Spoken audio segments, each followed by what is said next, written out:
Umpisa na nga ng simbang gabi at sa unang araw nga nito ay grabe ang dami ng tao. Pero ang pinaka-paborito ko after na magsimba ay kumain ng bibingka.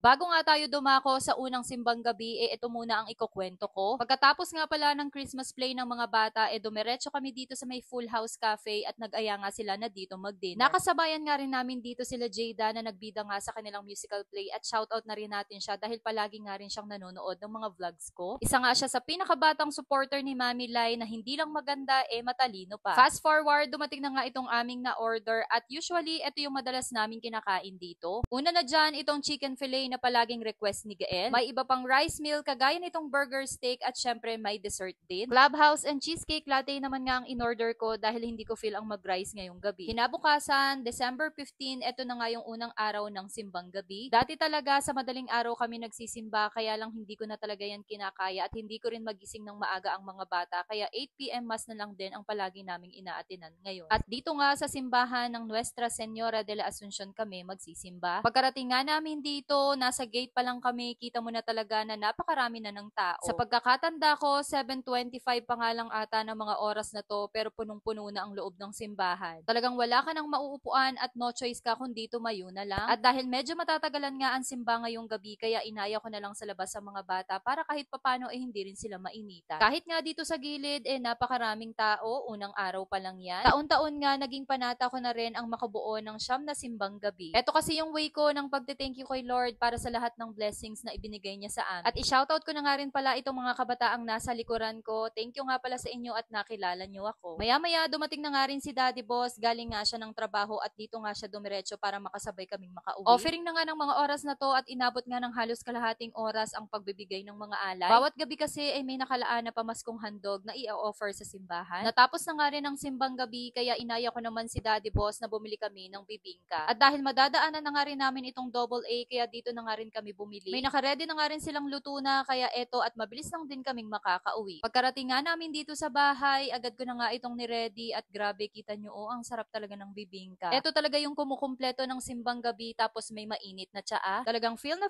natin ang spirit of Christmas, may simbang gabi na, may mabibili ka pang puto bumbong at bibingka. O siya tara, kain tayo. Yun lang. Thanks for watching.